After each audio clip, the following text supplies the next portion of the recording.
ওই নমরুদ আমার আল্লাহকে মারার জন্য রেডি হয়ে গেছিল। আল্লাহরে গুলি করবে, গুলি তীর তীর নিয়ে বাঁশ দিয়া সিঁড়ি বানায় যায় উপরে। কই যাও? আল্লাহরে মাইরালাম, মারলেই সব কেচ্ছা খতম। আল্লাহ কয় তোর থেকে আমি কম চালাক। যখন তীর নিক্ষেপ করেন একটা প্রাণীর গায়ে লাগলো, রক্ত আসলো, রক্ত নিয়ে নিচে দেখ আল্লাহরে মেরে ফেলছে, এই যে রক্ত। আল্লাহ বলেন ওয়া মাকারু ওয়া মাকারাল্লাহ ওয়া মাকারু ওয়া মাকারাল্লাহ ওয়াল্লাহু খায়রুল মাকিরিন।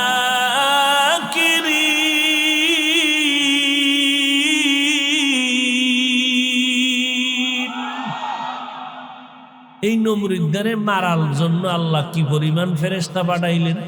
একটা অসুস্থ মশা, সাথে জুতা। মশাটা ঢুকছে কোন দিক দিয়া? নাক দিয়া ঢুকে চান্দির গোড়ায়। বসে বসে ফাঁকে ফাঁকে একটা মিস কল দেয়, চান্দি গরম হয়ে যায়। এত ডাক্তার কবিরাজ এত হালুয়া খাইলো, নমরুদের মাথা কেউ ঠান্ডা করতে পারে না। হঠাৎ ভুইরা ভুইরা জোতার সাথে বাড়ি, ঠাস করে মাথা হিমেল হয়ে গেছে। নমরুদ দেখায় জুতার ভিতরে এত বরকত, মাথায় বান্ধা দে। কতক্ষণ? যতক্ষণ জুতা মাথায় লাগে মাথা ঠান্ডা, জুতা বন্ধ, আবার গরম। ওই মশায় বসে বসে একটু আঘাত করে। নমরুদ কয় আমি বুঝি না জুতার মধ্যে এত বরকত, এই জুতার বাড়ি বন্ধ করা যাবে না। কে দিবে? কয় কর্মচারীরা। জুতার বাড়ি দিতে আলাদা বেতন। কর্মচারীরে ডাক দিয়া কয় কর্মচারী যত জোরে বাড়ি মারবি বেতন বাড়ায় দিব। কেমন সান কফা, জুতা মারলেই মাথা ঠান্ডা। ভাইরা আমার,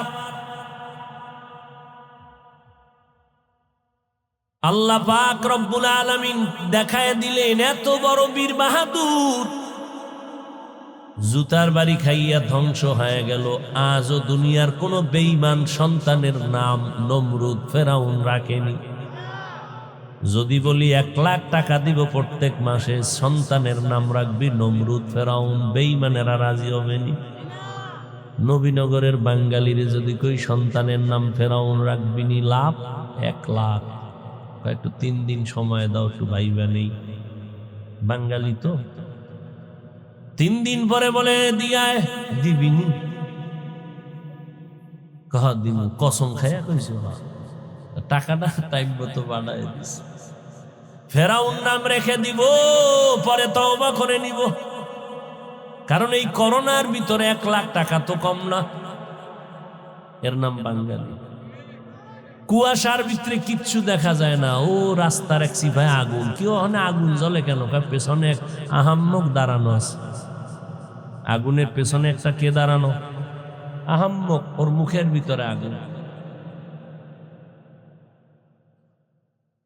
ভাইরা আমার, ওই ফেরাউন ফকিন্নির ফোলা মানুষের জমিনে শশা উঠাইয়া টুকরিতে ভরে মাথায় নিয়া মিশরে গিয়া বিক্রি করে 8 আনা পয়সা। কথার কথা, এইভাবে ফকিন্নি করতে করতে এক সময় টাকার মালিক হইয়া বিশাল ইতিহাস চেয়ারে বসছে।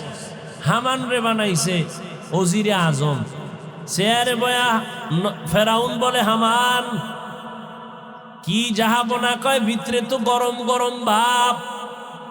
বলে কি চাও? বলে খোদা খোদা দাবি করতে মনে চায়, তাই করো। যেহেতু দাবি করবই, ছোটখাটো খোদা দাবি করে লাভ নাই। আনা রব্বুকুমুল আলা, আমি হলাম সব থেকে বড় খোদা। সেই ফেরাউন ধ্বংস হয়ে গেল। মশা মাছি কেউ পছন্দ করে না, আজও তার লাশ পড়ে আছে। কোথায়?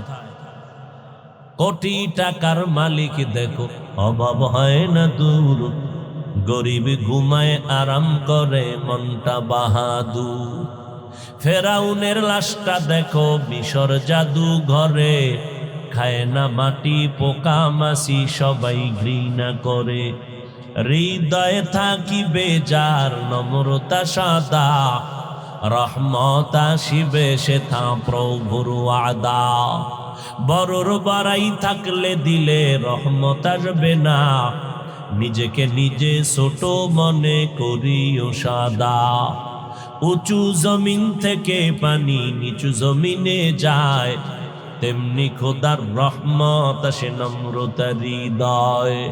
ভোগবিলাসের বাড়ি গাড়ি পরে রবে সব, থাকতে সময় স্মরণ করো আল্লাহ আমার রব। রব্বি আল্লাহ লা ইলাহা গায়রুহু ওয়া নবিহি মুহাম্মদ মুস্তাফাহু। এরে নবীর উম্মতের দল ও যুবক, ওয়াজে আইছো এখন ঘুমাইতে মন চায়? বাঙালির ঘুম আসেনি? পৃথিবীর নিকৃষ্টতম অ্যাটম বোম দুনিয়াতে আবিষ্কার হইয়া মানুষের পকেটে ঢুকার থেকেই ঘুম শেষ। দুনিয়ার বড় বড় গবেষকরা অ্যাটম বোম তৈরি করেছে। অ্যাটম বোম, মিসাইল, কামান। এক অ্যাটম বোম মেরে দিলে বাংলাদেশ দেখবা 3 মিনিটে নাই, ওটা আমেরিকা গেছি গা। কিন্তু এই অ্যাটম বোমে জমিন ধ্বংস হবে। তো তোমার আমার পকেটের মধ্যে যে অ্যাটম বোম বেঈমানের বাচ্চারা ঢুকায় দিছে, এটার দ্বারা শুধু দুনিয়া যাবে না, আখিরাতও বরবাদ হয়ে যাবে। ওই অ্যাটম বোমের নাম কি? খুব খুশির খবর না? না যেভাবে হাসতেছো না, খুব মজার কথা বলছি, হাসির কথা। লজ্জা শরম না থাকলে আর কোনো বয়ানে ধরবে না। ১৫০০ বছর আগে নবী বলে গেছেন, লা ঈমান লিমান লা হায়া আলা, যার লজ্জা নাই তার ঈমান নাই। ওরা ল্যাংটা করলেও কয় এখনো অর্ধেক ইজ্জত বাকি আছে।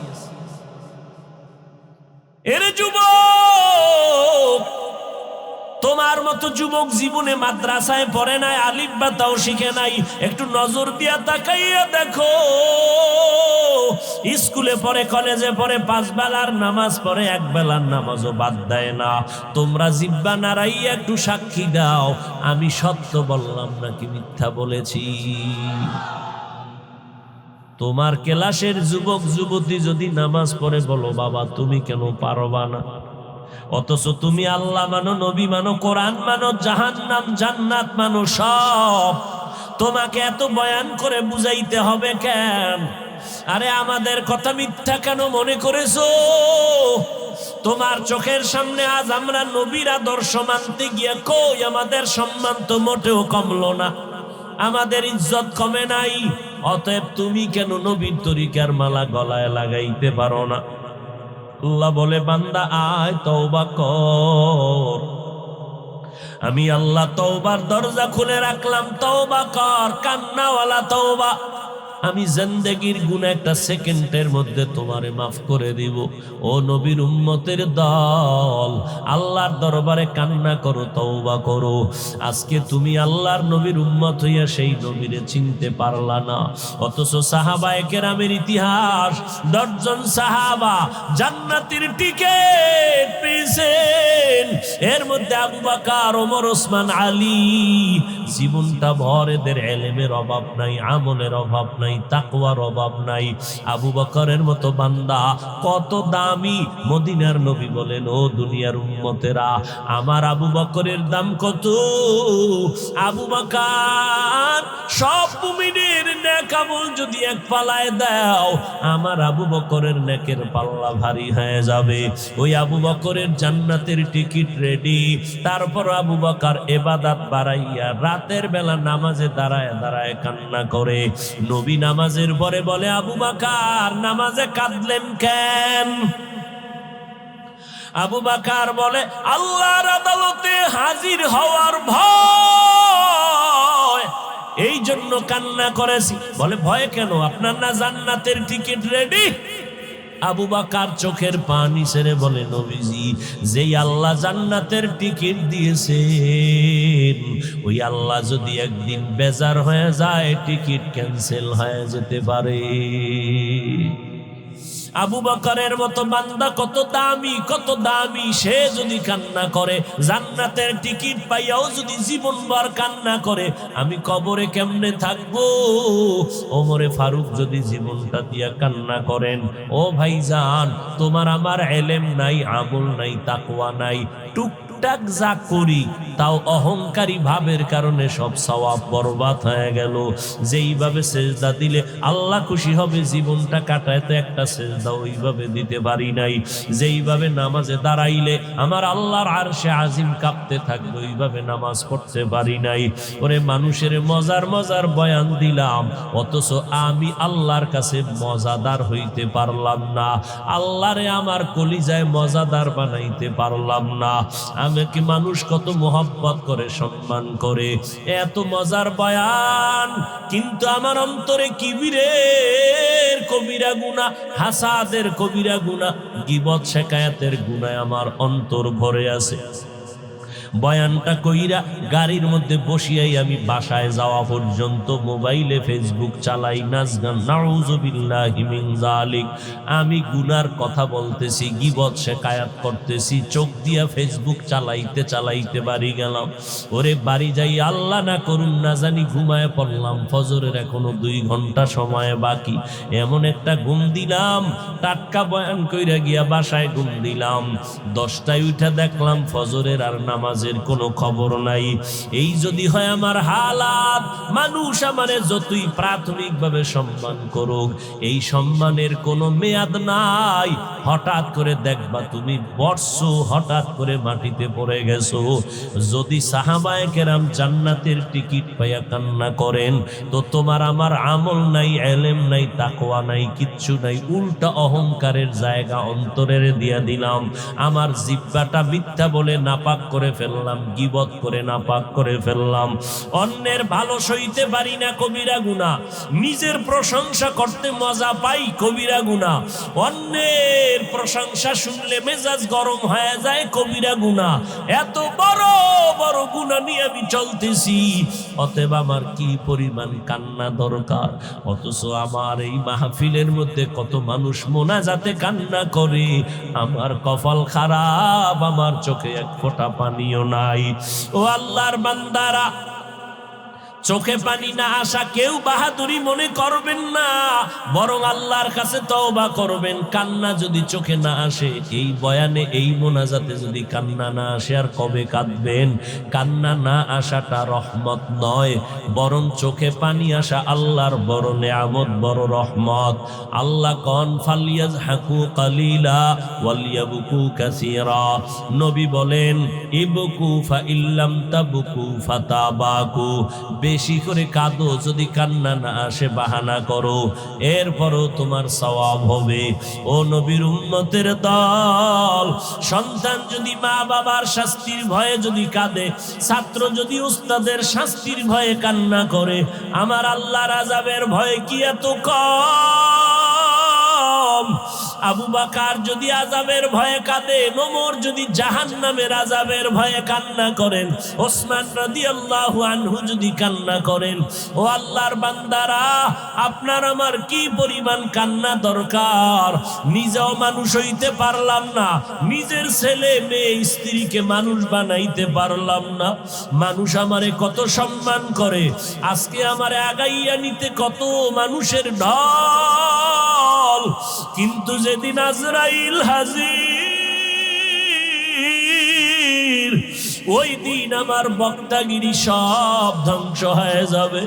আমার আপন রক্তের সন্তানেরা গেঞ্জিটা বেলেট দিয়া কেটে কেটে রেখে দিয়া, ওই বাজারের 3টা দুর্বল সাদা কাফন, ওই কাফনে প্যাকেট বানাইয়া জানাজা পড়াইয়া কবরে নিয়ে যাবে। এত ভক্ত, এত মোহাব্বতের বন্ধু কবরে এখন আর কেউ নাই। আমাকে বাঁশবাগানে কবরে শোয়াইয়া একটা বিছানাও দিল না, বালিশও দিল না, ওই 3টা সাদা কাপড় দিয়ে পেঁচাইয়া রাখলো। 2টা লোক দেখলাম কবরের মধ্যে নামিয়া গেল, একজন মাথার কিনারায় আর একজন পায়ের কিনারায়। মনে হয় জানো এই 2 জন আমার সাথে কবরে থাকবে। পাশের চাল আর কলা পাতা দিয়া মিনহা খলাকনাকুমের আওয়াজ দিয়া মাটি দিতে দিতে হঠাৎ 2 জন 2 মাথা দিয়া পায়ের কাফনের মুষ্টি, মাথার কাফনের মুষ্টিটার খুলিয়া 2 জন লাফ দিয়া উপরে উঠা এবার আমারে আটকাইতেছে। এমন ভাবে আমার মাটি দেয় যেন নড়াচড়ার কোনো উপায় নাই। মাটি দিয়া দিয়া যখন সবাই বিদায়, আমার মায়ার নবী বলেন ওই কবরে এখন কেউ নাই, 2 জন ফেরেশতা হাজির হয়ে যাবে, তোমাকে 3টা প্রশ্ন করবে। তুমি কয় টাকার মালিক জিজ্ঞাসার প্রয়োজন নাই, তুমি কোন দলের নেতা, কোন পরিমাণ এলেমওয়ালা শিক্ষিত জানার দরকার নাই, তুমি হিন্দু না বৌদ্ধ, মুসলমান, আলেম না মূর্খ, কোনো কথা নাই। সবার বেলায় 3টা প্রশ্ন, রবের পরিচয় দাও, ধর্মের পরিচয় দাও, রাহমাতুল লিল আলামিনের পরিচয় দাও। নবীজি বলেন যারা দুনিয়াতে রবের গোলামি করে কবরে যাবে তারা বলবে রব্বি আল্লাহ, আমার রব আর কেউ না, আমার রব আমার আল্লাহ। যারা দুনিয়াতে ইসলামটারে গলার মালা বানায় গেল তারা কবরে গিয়া জবাব দিবে দীনিয়াল ইসলাম, আমার ধর্ম একমাত্র ইসলাম, আর কোনো আমার ধর্ম নাই।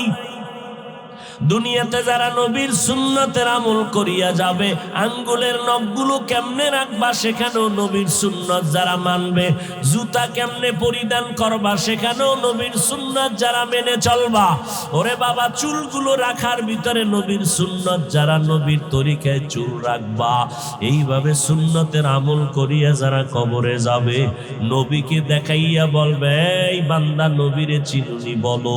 যারা আমার নবীর সুন্নতের আশেক এরা দেখা মাত্র চিনে ফেলবে, বলবে ইনি তো আমার সেই নবী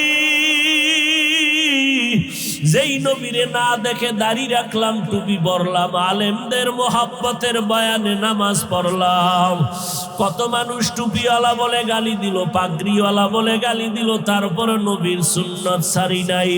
নবী বলেন সাথে সাথে আল্লাহ গাইবি আওয়াজ দিবেন, ও কবরের ফেরেশতা আর আমার বান্দাটারে ডিস্টার্ব করবা না, জান্নাতের বিছানাটা বিছাইয়া দাও, 3.5 হাত কবরটারে বড় বালাখানা বানাও, কবরের ভেতরে জান্নাতের সাথে রাস্তা খুলে দাও, আমার বান্দা আরামে ঘুমাবে। দুনিয়াতে আরামে ঘুমাইতে পারে নাই, সবাই যখন ঘুমাইয়া যাইতো আমার এই আশেকটা যায় নামাজ বিছাইয়া কান্না শুরু করতো, সিজদায় পরে ডাকতো আর বলতো ইয়া রব্বি হাবলি,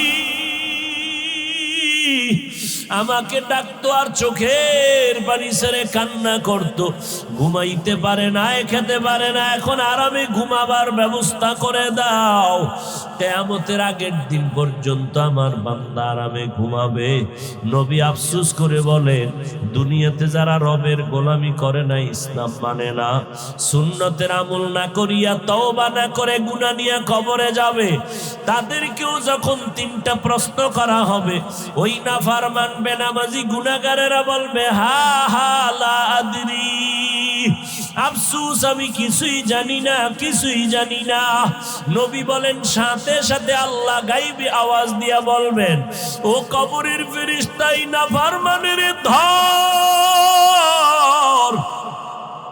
আমি আল্লাহ পাকের নেয়ামত দুনিয়াতে কম ভোগ করে নাই, আমার দেওয়া সূর্যের আলো, চাঁদের আলো, আসমান জমিন, আমার দেওয়া বৃষ্টির পানি, আমার দেওয়া জমিনের ফসল, গাছের ফল খাইলো, এত বড় নিমক হারাম একবার শুকর আদায়ার্থে আলহামদুলিল্লাহ বলে নাই। ওলামায়ে কেরাম পায়ে ধরে দাওয়াত দিত, নামাজ পড়ে নাই। এখন আর দেরি না করে কবরে জাহান্নামের বিছানাটা দিয়া দাও, কবরটাকে জাহান্নামের আগুন দিয়া ভরিয়া দাও, একটা না দুইটা না 70 থেকে 99টা সাপ কবর ভরে যাবে। নবী বলেন আমার আল্লাহ সর্বশেষ কুদরতের আওয়াজ দিয়া বলবেন, ও কবরের মাটি, এই নাফরমানকে দুই পার্শ্ব থেকে জোরে জোরে চাপ দাও, এত জোরে চাপ দিবে পাথরের হাড় চুরমার হয়ে যাবে। ও আল্লাহর বান্দা, ও যুবকেরা, আল্লাহর আযাব সহ্য করার শক্তি নাই। দুনিয়াতে প্রচন্ড ঠান্ডা সহ্য করা যায় না, গরম সহ্য করা যায় না, একটা পেটের বাড়ি মশার কামড় সহ্য করা যায় না। গুনাহ নিয়ে যদি কবরে যাও, ওই সাপের কামড়, মাটির চাপ কেমনে সহ্য করবা? কপাল ভালো থাকলে দুই ফোঁটা চোখের পানি ছেড়ে আমার মাওলাকে ডাকো আর তওবা করো, আর বলো, দয়ার মালিক, এই ময়দানে আমার মতো গুনাহগার কেউ নাই। গুনার কারণে আমার হাত না পাক, আমার চোখ না পাক, আমার জিহ্বা না পাক, অন্তর না পাক। আয় আল্লাহ, গুনাহ নিয়ে কবরে যেতে চাই না, নেক আমল অবস্থায় যেতে চাই।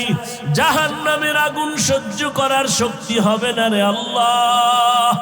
দুফোঁটা চোখের পানি ছেড়ে তওবা করো, আমার আল্লাহর সাথে সাথে জীবনের গুনাহ মাফ করে দিবেন। ও যুবকেরা, স্কুলে পড়ো, কলেজে পড়ো, চাকরি করো, ব্যবসা করো, বাধা নাই। মা বাবার দোয়া নিয়া, আলেমদের পরামর্শ নিয়া পাঁচ বেলার নামাজ পড়ো, নবীর সুন্নাত মানো, মুরব্বীদের দোয়া নিয়া চলো। অহংকারী ভাব দেখাইয়া কারো সাথে খারাপ ব্যবহার করে কষ্ট দিও না। ও আল্লাহর বান্দারা, তওবা করে নাও, জীবনে আর নামাজ ছাড়বা না, বেপরদায় চলবা না, দাড়ি কাটবা না, মা বাবারে কষ্ট দিবা না, ওলামায়ে কেরামের বিরোধিতা করবা না। আল্লাহর কাছে অন্তর দিয়া যদি তওবা করতে পারো, আমার আল্লাহ জীবনের গুনাহ মাফ করে দিবেন। ও আল্লাহ তাকায়া দেখতেছেন কার অন্তরের কি হালাত। যাদের অন্তরে তওবার খাঁটি নিয়ত আছে, মরিয়া গেলে যাব আর আল্লাহর আর নবীর বিরুদ্ধাচরণ করব না, ওলামায়ে কেরামের বিরোধিতা করে গুনাহগার হব না, মা বাবার দোয়া নিয়ে সামনে আগাবো। তওবা করার যদি নিয়ত থাকে রে বাবা, আল্লাহর দরবারে বলো, অন্তর নরম করে তওবা করো। কান্না যদি না আসে, আল্লাহকে বলো, আল্লাহ কান্নাওয়ালা চক্ষু দান করেন, জিকিরওয়ালা জিহ্বা দান করেন, আখিরাতের ফিকিরওয়ালা কলব দান করেন। আয় আল্লাহ, আমাদের সবাইকে খাঁটি তওবা নসিব করে দেন। তওবার উপরে মজবুত হইয়া মরণ পর্যন্ত আমাদের চলার তৌফিক দান করেন। শরিয়াতরা মুকদ্দম দারে আকনু, মারিফত আজ শরিয়াত নিসিত বেরু। আল্লাহ তাআলা বলেন, আমার সাথে বান্দার সম্পর্কের নাম ইবাদত। যারা ইবাদত করবে তাদের নাম বান্দা, যার ইবাদত করবে তিনি হবেন মাবুদ। আমরা আল্লাহর ইবাদত করি, আমরা গোলাম। যার ইবাদত করি তিনি আমাদের মাবুদ। যার ইবাদত করি তিনি মাবুদ, আমরা হলাম আব্দ বা আবেদ। আমরা আল্লাহর বান্দা। আসল সম্পর্কের মোহাব্বতে আল্লাহ আসল পরিচয় আমাদের ডাক দিলেন। তুমি মাওলানা, তুমি মুফতি, তুমি মুহাদ্দিস না, এগুলোর আসল পরিচয় আমার সাথে তোমার নাই। আমার কাছে তোমার মুফতিগিরির ভ্যালু নাই, আমার কাছে তোমার বক্তাগিরির ভ্যালু নাই, আমার কাছে তোমার টাকা পয়সা কোটিপতির মূল্যায়ন নাই। আমি এই জন্য বলছি, আমার কাছে মুফতি না হইয়া আসবা না, এ কথা বলি নাই। কোটিপতি হয়ে আসবা না হয় আসবা না বলি নাই। আমি বলেছি, ওয়ালা তামুতুন্না ইল্লা ওয়া আনতুম মুসলিমুন। মুসলমান না হইয়া আসবা না। মুসলমান মানে আত্মসমর্পণকারী। বিনয়ের সাথে আমার আল্লাহর কাছে যারা আত্মসমর্পণ করে তারা মুসলমান। আত্মসমর্পণ করার নাম ইসলাম। যে আত্মসমর্পণ করবে তার নাম মুসলমান। আল্লাহ বলেন, ওরে গোলাম, তোমার সাথে আমার সম্পর্কের নাম আসল হলো ইবাদত। যারা ইবাদত করবা তাদের নাম বান্দা, যার ইবাদত করবা তার নাম মাবুদ। আমার সাথে তোমার মোহাব্বতের সূত্র ইবাদত, এটাই তোমার আমার আসল পরিচয়। এ কারণে আমি আল্লাহ বান্দা বলে সম্বোধন করলাম। বান্দা বলে সম্বোধন করলাম কারণ এটা চূড়ান্ত মোহাব্বতের আওয়াজ। সন্তান মাকে মা বলে ডাকবে, এটা চূড়ান্ত মোহাব্বতের আওয়াজ। সন্তান আব্বাজানকে আব্বা বলে ডাকবে, এটাই চূড়ান্ত মোহাব্বতের আওয়াজ। একজন হাফেজ সাহেবকে ছাত্ররা হাফেজ সাহেব হুজুর বলে, এলাকার মানুষ হাফেজ সাহেব বলে ডাকবে, এটা চূড়ান্ত মোহাব্বতের আওয়াজ। মাওলানা সাহেবকে মাওলানা বলে সম্বোধন করবে, মোহাব্বতের চূড়ান্ত আওয়াজ। মাকে মা বলে ডাকবা, এটাই চূড়ান্ত আওয়াজ। মাকে তুমি মা বলে ডাক দিলে মা যেই পরিমাণ মজা পাবে, অন্য শব্দ দিয়ে ডাকলে মা 1000 গুণ মজা পাবে না। শুধু একটা মা, এই শব্দটায় মায়ের কলিজা ঠান্ডা। মায়ের ডাকটা যদি বন্ধ করে দেয়, মায়ের অন্তরে বুক ভরা ব্যথা। সন্তান আমাকে মা বলে ডাকে না, খানা নাই, ঘুম নাই, চোখের পানি পড়ে, কারণ সন্তানের মা ডাকে এত মজা। ওই মজার ডাকটা শোনার জন্য মা তার জীবনের সব সন্তানের পেছনে বিলাইয়া দেয়। বিনিময়ে কোনো টাকা চায় না, বাড়ি চায় না, চায় সন্তান মোহব্বত করে আমাকে মা বলে ডাকবে। ঠিক আমার আল্লাহ আসমান জমিন বানাইয়া সব আমাদের গোলাম বানায় দিলেন। আল্লাহ দুনিয়াকে বানাইলেন আমাদের গোলাম, আর আমাদের বানাইলেন দুনিয়া, আমাদের বানাইলেন আমার আল্লাহ তার গোলাম। তুমি মাকে মা বলে ডাকবা, এজন্য মা পাগল, তাকায় থাকে কখন মা বলে ডাক দিবি। টাকা লাগবে না, বাড়ি লাগবে না, গাড়ি লাগবে না, তোর জবানের ডাকটা শুনতে চাই। আমার আল্লাহ কয়, গোলাম আমি আল্লাহ তোমার জবানে আমার নামের আওয়াজটা শুনতে চাই। জবান খুলে যদি একবার আল্লাহ বলে ডাক দেও, আমি আল্লাহর কুদরতি অন্তরে মায়ার জোশ এসে যায়। আমি ওই ডাকের বিনিময়ে তোর জীবনের সব গুনাহগুলো মাফ করে দেই। ইয়া ইলাহি मुझसे मुझको दूर कर, ताके देखो मुझ में तुझको एक नजर। या इलाही तू मेरा माबूद है, या इलाही तू मेरा माशूक है। আল্লাহ তাআলা বলেন, আমি বান্দা বলে ডাকলাম কারণ আমার মোহাব্বতের চূড়ান্ত আওয়াজ গোলাম। তোমার মোহাব্বতের চূড়ান্ত আওয়াজ আমি তোমার আল্লাহ, আমি তোমার মাবুদ। এই জন্য আমি বান্দা বলে ডাকলাম। দ্বিতীয় কথা, বান্দা বলার মধ্যে আর একটা কারণ হলো, আমি জান্নাত দিতে চাই আমার সব, শুধু মুমিন না। ও ইহুদিরা আয়, আমি জান্নাত দিব, তোরা আমার বান্দা, আসো। দুনিয়ার সব মানুষ আমার বান্দা। হিন্দু ধর্মের লোকেরাও আল্লাহর বান্দা, বৌদ্ধ ধর্মের মানুষ আল্লাহর বান্দা। কিন্তু আল্লাহ আর একটা ধাক্কা দিয়ে বলেন আমার বান্দা। আসমান কে বানাইছেন? আরো আস্তে করে বলেন। আল্লাহর নাম নিতে কি কোনো পুলিশের বাধা টাধা আসেনি? জিব্বা নাড়ায় আল্লাহকে বলবেন, এর থেকে আর ভালো মজার কিছু আছে? জোরে বলেন কে? জমিন বানাইলেন কে? এক কথায় সব মাখলুকাত সৃষ্টি কে করেছেন? কিন্তু আশ্চর্য বিষয়, আল্লাহ একবারও বলেন না আমার আসমান, আমার জমিন, আমার পাহাড়, আমার চন্দ্র, আমার সূর্য। আমাকেও বানাইছেন আল্লাহ, জমিন বানাইলেন আল্লাহ, কিন্তু জমিনটাকে বলে না আমার। আল্লাহ আমাকে বলেছেন তুই আমার বান্দা। জমিনের বলে না আমার জমিন, পাহাড়কে বলে না আমার পাহাড়। বান্দারে কেন বললেন আমার বান্দা? আমি উদাহরণটা এমন ভাবে দেই ভাই, আমার সন্তানের গায়ে জামা কাপড় একজনে হাতে নিয়ে কয় হাফিজ ভাই জামাটা কে বানাইছে? কার? আমি বললাম এ জামা আমার না। বলে তে জামা কে বানাইছে? আপনার ছেলের গায়ের। বলে আমি বানাইছি। টাকা কে দিয়েছে? আমি দিয়েছি।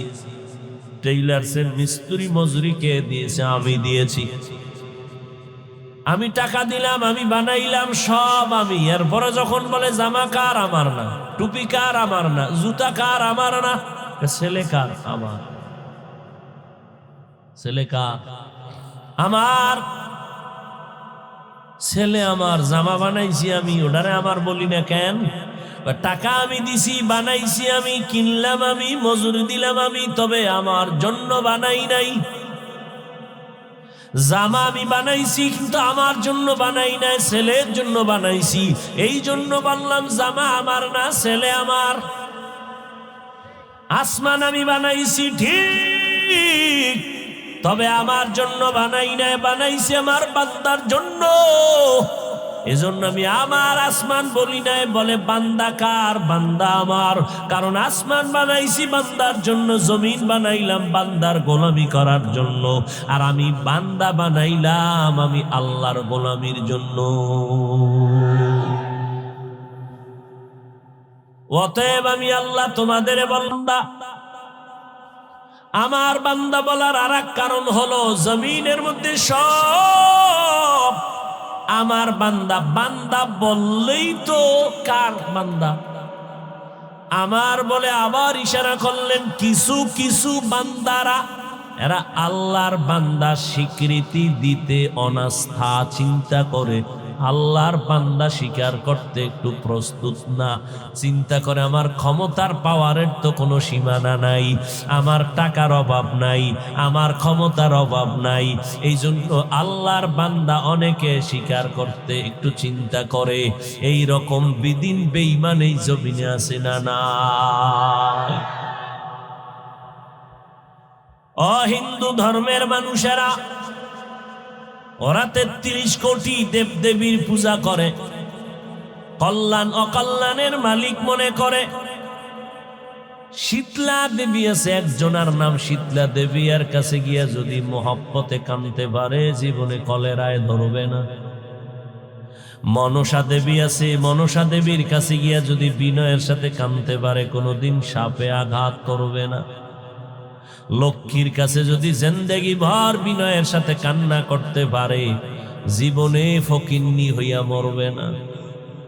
আল্লাহ কয়, ও হিন্দু ধর্মের মানুষ, তোদেরকে কোনো দেবী বানায় নাই, তোদের বানাইছি আমি, তোরা আমার বান্দা, আমি তোদের মাবুদ। हकीकत से तो दुनिया बेखबर है, दुनिया की नुमाइश पर नजर है। नमी गोयम के अज दुनिया जुदाबाश, बहर कारे के बाशी बा खुदाबाश। এরে নবীর আশিক উম্মতের দল, ও খ্রিস্টান ধর্মের মানুষেরা, যিশু খ্রিস্টকে তোমরা মাথার মুকুট মনে করেছো, ঈসা নবীরে তোমরা মনে করো খোদা খোদা ভাব, অথচ তোমরা যারে খোদার আসনে বসাইছো তারেও তো আমি বানাইছি। মারিয়ামের গর্ভে ঈসারে দান করলাম, বাবা নাই। এলাকার সব মানুষ গরম হয়ে গেল, এই মারিয়াম, স্বামী নাই, বিয়া হয় নাই, ছেলে পাইলি কই? মারিয়াম বলে আমারে আল্লাহ দিছে, কয় মানি না। এমন পেঁচে ফালাইলো, আযাব আর রিমান্ড যখন শুরু হয়ে গেল। ওই সময়ে রোজাদারের নিয়ম ছিল, কথা বললে রোজা ভেঙ্গে যাবে। কথা বললে এই আইনটা যদি আমাকে বাঙালির হইতো, ডেইলি 30টা রোজা রাখতো ডেইলি। মারিয়াম বললেন, আমি রোজাদার, আমি জবাব দিব না। আসলেই এই সন্তানকে দিছে, সন্তানরে জিগাও, বাচ্চাকে জিগাও। বলে বাচ্চা কথা বলতে পারেনি, আর জিগাও। সব মানুষগুলো এবার মারিয়ামের সামনে ঈসা বাচ্চা ঈসা নবীরে জিগাইব, পিচ্ছি কোলের ভেতরে, এই তোরে কে বানাইছে, তুই কেমনে আইলি মারিয়ামের গর্ভে?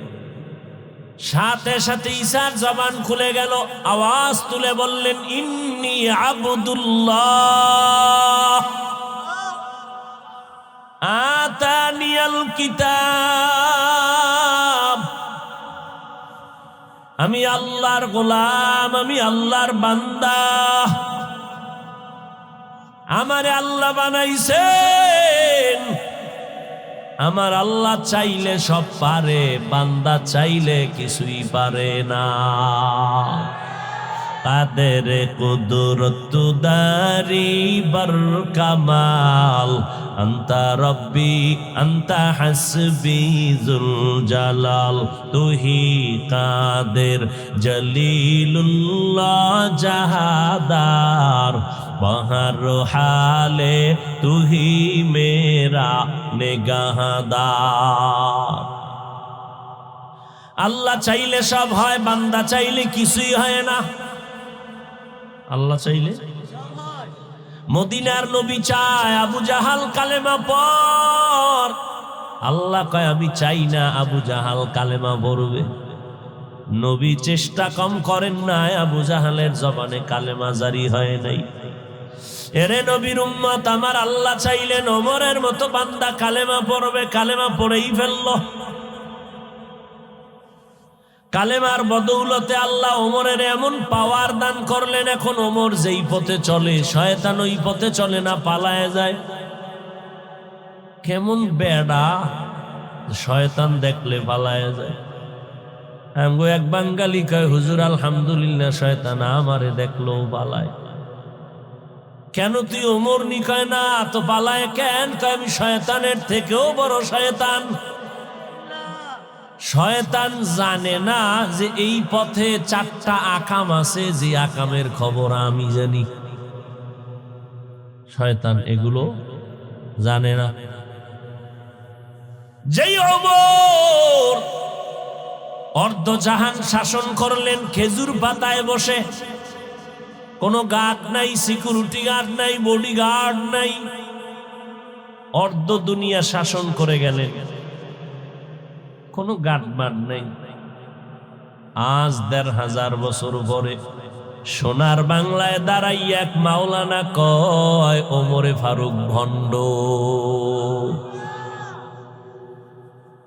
ভাগ্যের নির্মম পরিহাস। আজকে চিল্লাইয়া চিল্লাইয়া বয়ান করে করে, না খানা আছে না ঘুম আছে, শরীর ঠিক নাই, কত কষ্ট করতেছি সারা দেশে দৌড়াইয়া। এই দৌড়ানিটার কষ্ট দরকার ছিল হিন্দুদের মন্দিরে গিয়া করব, খ্রিস্টানের গির্জায় গিয়া করলে লাভ।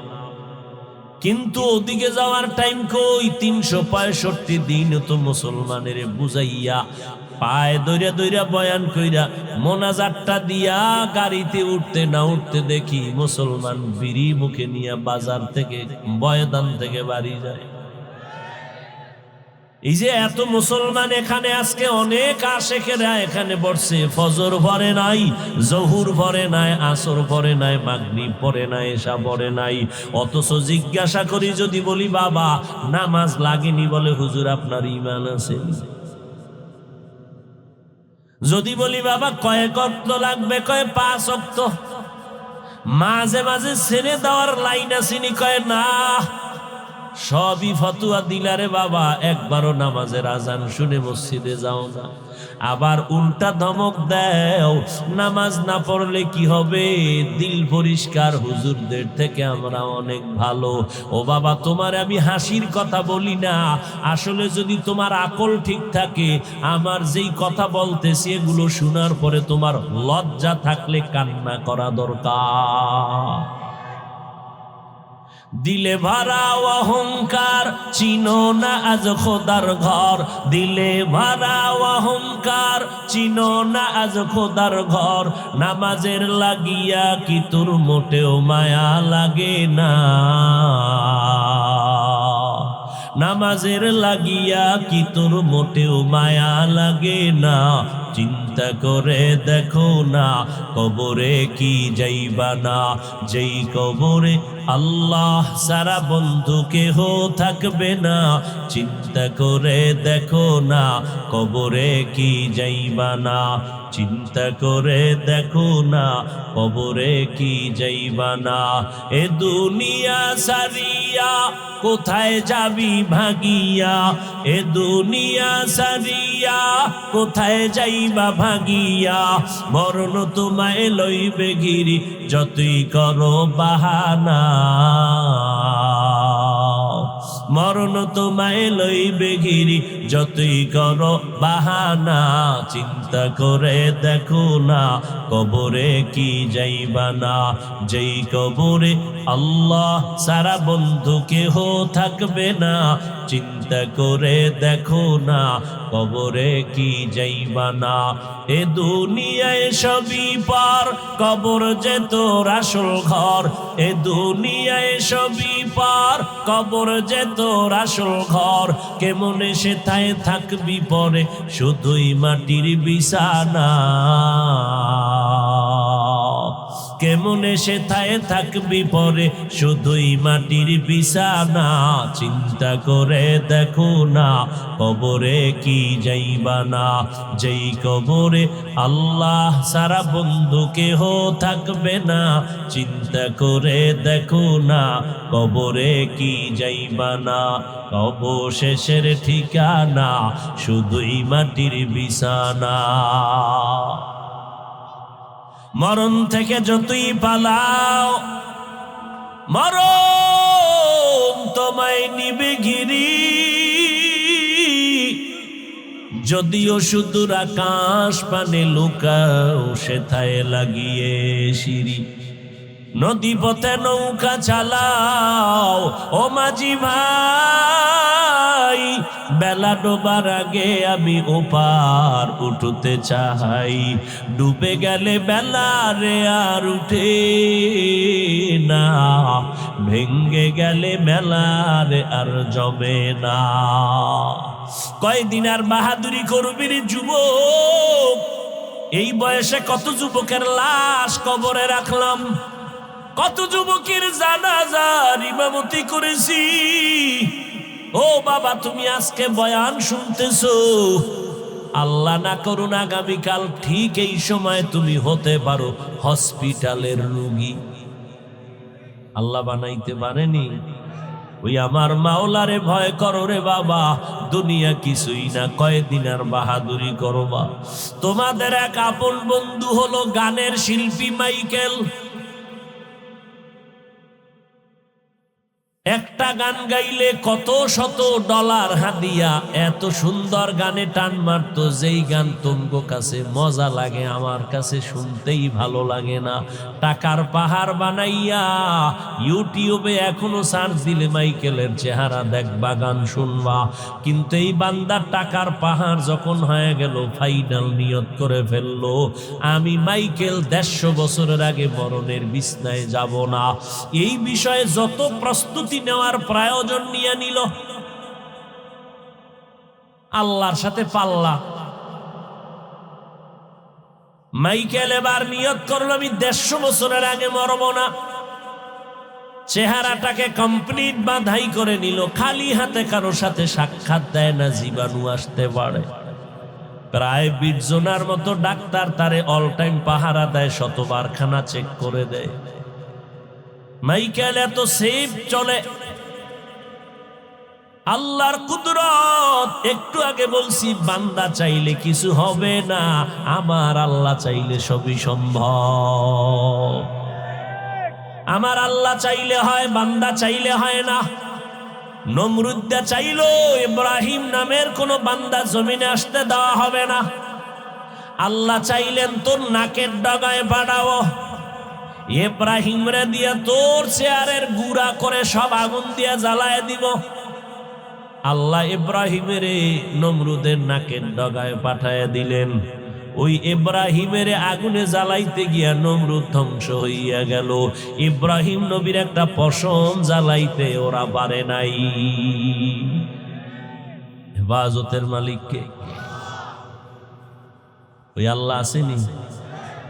এই কথাগুলো বেঈমানেরে বুঝাইতে কত কষ্ট হইতো, অথচ বেঈমানেরে বুঝাইতে কোনো কষ্ট না, সব কষ্ট মুসলমানেরে বুঝাইতে।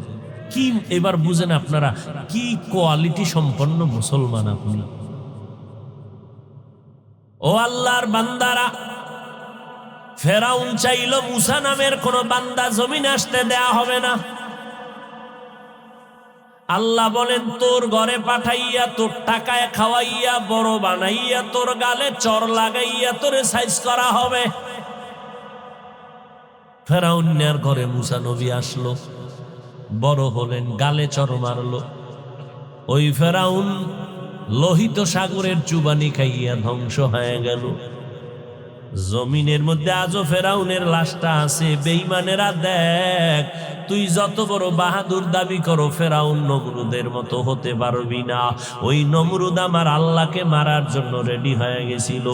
আল্লাহরে গুলি করবে, গুলি তীর তীর নিয়া বাঁশ দিয়া সিঁড়ি বানায় যায় উপরে। কই যাও? আল্লাহরে মাইরালাম, মারলেই সব কেচ্ছা খতম। আল্লাহ কয় তোর থেকে আমি কম চালাক। যখন তীর নিক্ষেপ করেন একটা প্রাণীর গায়ে লাগলো, রক্ত আসলো, রক্ত নিয়ে নিচে দেখ আল্লাহরে মেরে ফেলছে, এই যে রক্ত। আল্লাহ বলেন ওয়ামাকারু ওয়ামাকারাল্লাহ ওয়ামাকারু ওয়ামাকারাল্লাহ ওয়াল্লাহু খায়রুল মাকিরিন। আয়াতের মধ্যে আল্লাহ পাক রব্বুল আলামিন দুনিয়ার সমস্ত মানুষকে তওবার পথে ডেকেছেন, জান্নাত দেওয়ার ওয়াদা করেছেন। নবীজি বলেন আমার কাছে কোরআন শরীফ মহামূল্যবান একটি সম্পদ। এর প্রত্যেকটা সূরা, আয়াত, অক্ষর আমার কাছে প্রিয়। তুলনামূলক এই আয়াত আমার কাছে আরো বেশি প্রিয়, কারণ আল্লাহ যে কি পরিমাণ দয়াময়, আল্লাহ এই আয়াতের মাধ্যমে তা ব্যক্ত করেছেন। মানুষ দুনিয়াতে আসার পর থেকেই অন্যায়ের সাথে জড়িত হয় না, অন্যায়ের সাথে জড়িত হবে দূরের কথা, অন্যায় কি জিনিস বুঝেই না। বুঝ যখন শুরু হয়, এরপরে টুকটাক হালকা পাতলা অন্যায় করে। কিন্তু আল্লাহ যেহেতু দয়াময়, আমলনামা এখনো জারি করেন নাই। আমলনামা জারি না হইলে গুনাহ লেখা হবে না। যখন থেকে আমলনামা জারি, তখন থেকে মানুষ অন্যায় করে, অল্প অল্প করে, দুই এক দিন একটা দুটো করে, এরকম অন্যায় করতে করতে করতে করতে 30, 40, 50, 60, 70 বছর পর্যন্ত গুনার পাহাড় করেছে। এতগুলো গুনাহ করতে, পাহাড় বানাইতে তার 70 বছর শেষ। আল্লাহ বলেন আমার দয়া কত, তুমি যখনই তওবার দরজায় এসে চোখের পানি ছেড়ে তওবা করবা, আমি আল্লাহ তোমার 70 বছরের গুনাহ 1 সেকেন্ডে মাফ করে দিব। আল্লাহর পাওয়ার কত! আল্লাহ পাক রব্বুল আলামিন তওবার পথে দুনিয়ার সমস্ত মানুষকে ডেকেছেন। যদি বলতেন ও মুমিনেরা আসো, বেঈমান বাদ, আল্লাহ এমন একটা শব্দ এখানে উচ্চারণ করেছেন যে শব্দটার ভেতরে পৃথিবীর প্রত্যেকটা মানুষ এর ভেতরে শামিল। হিন্দু, বৌদ্ধ, ইহুদি, খ্রিস্টান, সমস্ত দুনিয়ার মানুষ এই শব্দের মধ্যে শামিল। শব্দটা আরবি আওয়াজ হলো আব্দ, বাংলা বা উর্দু হলো বান্দা। আল্লাহ বলেন আমার বান্দা, শুধু বান্দাই বলেন নাই, কি বলেছেন? ইবাদি, আমার প্রিয় বান্দা। আল্লাহ বান্দা শব্দ বলে সবাইকে ডাকলেন কেন? আল্লাহর সাথে আমাদের সম্পর্ক, দুনিয়াতে একের সাথে অন্যের সম্পর্কের একটা সূত্র থাকে। ছাত্র উস্তাদদের সম্পর্ক, মা বাপ সন্তানের সম্পর্ক, মুমিন মুমিনের সম্পর্ক, ঠিক আল্লাহর সাথে আমাদেরও একটা সম্পর্ক আছে। সম্পর্কের সূত্র অনেক, এর মধ্যে একটা হলো আসল সূত্রটার দ্বারা মোহাব্বত বাড়ে। ছাত্রকে যদি জিজ্ঞেস করা হয় আমার ব্যাপারে, এই লোকটাকে চিনো? হ্যাঁ চিনি। আমাকে পরিচয় দাও। এর নামেই, বাবার নামেই, মায়ের নামেই, এলাকা, থানা, জেলা, অমুক জায়গায়, অমুক মসজিদে ইমামতি করে, এই পরিচয় একটা দিল। আর ছাত্র যদি ডাইরেক্ট পরিচয় দেয়, আমার ওস্তাদ, আমার শিক্ষক, তাহলে এটা আসল পরিচয় এবং মোহাব্বতের পরিচয়। এই পরিচয় মোহাব্বত বেড়ে গেল। ছাত্রের ব্যাপারে যদি আমাকে বলা হয় এই ছেলেটাকে, আমি তাকে পরিচয় দিলাম, ওর নাম এই, বাড়ি এই, বাবা এই, অমুক মাদ্রাসার ছাত্র, আর সব বাদ দিয়ে যদি বলি আমার ছাত্র, এর দ্বারা সন্তানের সম্মান বাড়লো না কমলো? বাড়লো। আল্লাহকে বলে আসমানের মালিক, জমিনের মালিক, হুয়াল হাইয়ুল কাইয়ুম, এটাও এক পরিচয়। আমার সাথে আল্লাহর মোহাব্বতের পরিচয় কি? তিনি আমার মাবুদ, তিনি আমার আল্লাহ। যদি বলেন এই তোমার পরিচয় কি? বলবে আমার বাবার বাড়ি এই, মায়ের বাড়ি এই, আমার পরিচয়ে আমি এই কাজ করি। আল্লাহ যদি ফেরেশতাকে বলে এত পরিচয় দরকার নাই, আমার বান্দা, আমার আর কোনো কিছুর দরকার আছে? এমপি সাহেব পার্লামেন্টে ঢুকবেন, মন্ত্রী ঢুকবেন, পাস কার্ড আছে, চিনে ফেলছে। অপরিচিত একজন লোক ঢুকতেছে, প্রহরী বা গার্ড বলে এই তুমি ঢুকো কেন? পরিচয়। এমপি যদি বলে এটা আমার বন্ধু, কোনো পরিচয়ের দরকার আছে? আল্লাহ পাক এজন্য আল্লাহর সাথে আমাদের পরিচয়ের মূল সূত্র, মোহাব্বতের মূল সূত্রের নাম ইবাদত। আল্লাহর সাথে বান্দার সম্পর্কের নাম ইবাদত। কারণ আল্লাহ আমাদেরকে সৃষ্টি করেছেন ওই ইবাদতের জন্য। ওয়ামা খালাকতুল জিন্না ওয়াল ইনসা ইল্লা লিয়াবুদুন। আল্লাহ বলেন আমি মানুষ জিন সৃষ্টি করেছি একমাত্র আমার ইবাদতের জন্য। কিসের জন্য? ইবাদত। ইবাদতের মাধ্যমে আল্লাহর সাথে পরিচয় হবে। এজন্য অধিকাংশ মুফাসসিরিনে কেরাম এখানে আরেক ধরনের তরজমা করেছেন, ওয়ামা খালাকতুল জিন্না ওয়াল ইনসা ইল্লা লিয়াবুদুন, আয় ওয়ামা খালাকতুল জিন্না ওয়াল ইনসা ইল্লা লিয়ারিফুন। আরাফা ইয়ারিফু থেকে মারেফাত, মারেফাত মানে পরিচয় লাভ করা। আল্লাহ কয় আমি মানুষ দুনিয়াতে পাঠানোর একমাত্র কারণ আমার মারেফাত অর্জন করার জন্য। মারেফাত পরিচয় লাভ হবে ইবাদতের মাধ্যমে। অতএব যারা বলে মারেফাত আমরা মানি না তারা বাতিল। যারা বলে মারেফাত আমার জীবন শরীয়তের টাইম নাই তারাও বাতিল। যারা বলবে শরীয়তের ভেতরেই মারেফাত তারা আহলে হক। দুধের মধ্যে মাখন আছে না নাই? দেখা যায় আছে যে কথাটা কত পার্সেন্ট সত্য? আপনি গাভীর 5 কেজি দুধ নিয়ে বললেন এই দুধের মধ্যে মাখন আছে, একজনে এটাকে সত্যায়িত করার জন্য হাত ঢুকায় দিল, 1.5 ঘন্টা খুঁজলো মাখন কই, ঘাম ছুটায় এক চিমটি মাখনও পেল না। বলো তুই একটা মিথ্যাবাদী, ধোঁকাবাজ। ওর কথা আপনি ধোঁকাবাজ? হ্যাঁ, আপনি বলবেন কিয়ামত যেমন সত্য, পূর্ব দিগন্ত থেকে সূর্য উদিত হইয়া পশ্চিম দিগন্তে অস্তমিত হওয়া যেমন সত্য, গাভীর দুধের মধ্যেই মাখন আছে কথাটাও দেখি না, 1.5 ঘন্টা খুঁজলাম, পাইলাম না। কয় হ্যাঁ আছে, খুঁজতে হবে লাইন মতো, অনলাইনে খুঁজলে পাওয়া যাবে। শরীয়তের মধ্যেই মারেফত, দেখা যায় না, ধরা যায় না, খুঁজতে থাকো, লাইন মতো খুঁজো, পেয়ে যাবে। লাইন ছাড়া না, লাইন মতো। লাইন কি? বিনা উজুতে খুঁজো, গাঞ্জা খায় খুঁজো, বেপর্দায় খুঁজো। শরিয়াতরা মুকদ্দম দার আকনু মারিফত আজ শরিয়ত নিসত বেরু শরিয়ত হো तरीक़त हो तमामी हकीकत में मुहम्मद की गुलामी। একদল বলে আমরা মারিফত মানি না, তারা বাতিল। আর একদল এই জমিনে আছে, এরা বলে মারিফত আমাদের আসল। শরীয়ত আমরা মানি না, তারাও এরকম বহু মারিফতের সম্রাট আছে যারা শরীয়ত মানে না, মারিফতের সম্রাট হয়ে লাল কাপড় পেঁচায়া বসে থাকেন।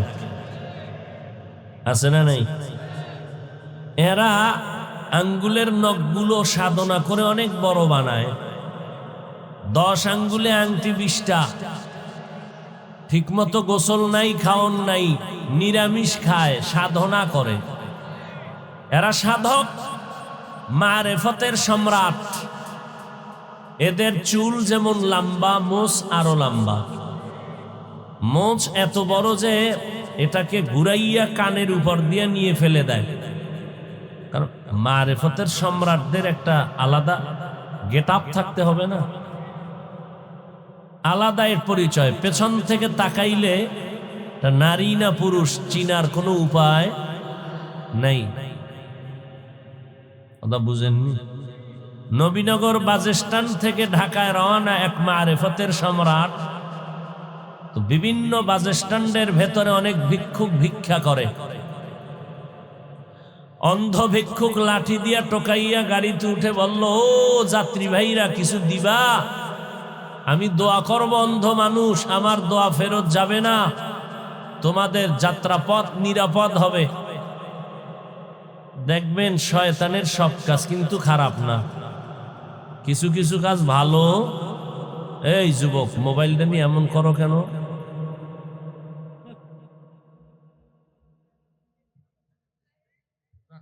ভাইরা আমার, এবার ওই মারিফতের সম্রাট কিছু টাকা দিল। কাকে? এই মোনাজাতটা দিয়ে দিলে কপালটা পুড়ে যাবে, বাকি শুধু হাত দুইটা শুধু উঁচা করবো, এই আর নিচে নামবে না আগামী বছরের আগে। আল্লাহ সব ভাইকে হেদায়াত দান করুন।